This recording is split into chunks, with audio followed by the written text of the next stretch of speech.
Hi Eve, we're here today to talk about your new series. Can you tell us the name and a little bit about your new series? The series for Fall '09 is called Raining at Rosehill.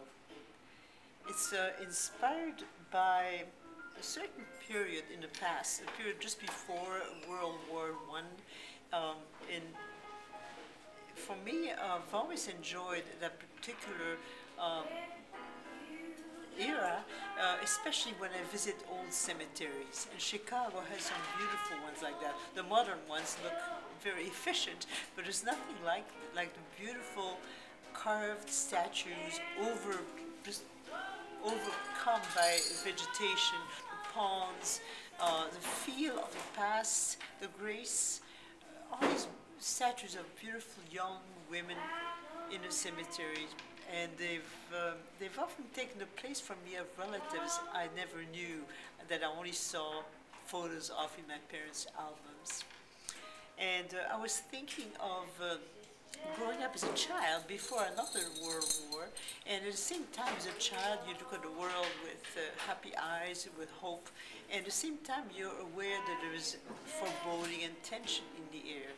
But I thought that this series would be cast in the period, maybe 1910, 1915, the time of these wonderful statues.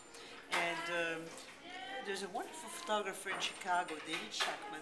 I saw one of his exhibits, and it happened that there was a statue of a young girl standing with her arms out, very lovely, that he took in a cemetery. She reminded me of an aunt who's, of course, I never knew, but I saw her picture as a young girl. She died young. And I just knew she was going to be my girl. She was going to be someone that I would create jewelry for. And just like in an album, the pictures in the old days were sometimes encased in ovals. A lot of my pieces have oval frames, and within the frame there might be some ivy. You know, ivy in a cemetery is almost a symbol of overcoming grief, of the passage of time. There might be some wonderful abstraction of the imagery of drapery. I want it to be a very peaceful, very romantic, and yet abstracted series. And for gems, I wanted gems that do things with light. Moonstones, you have to look at it from a certain angle, and then you have this wonderful light. And opals, each of the opals contains a scene, and you can only imagine what it's trying to tell you.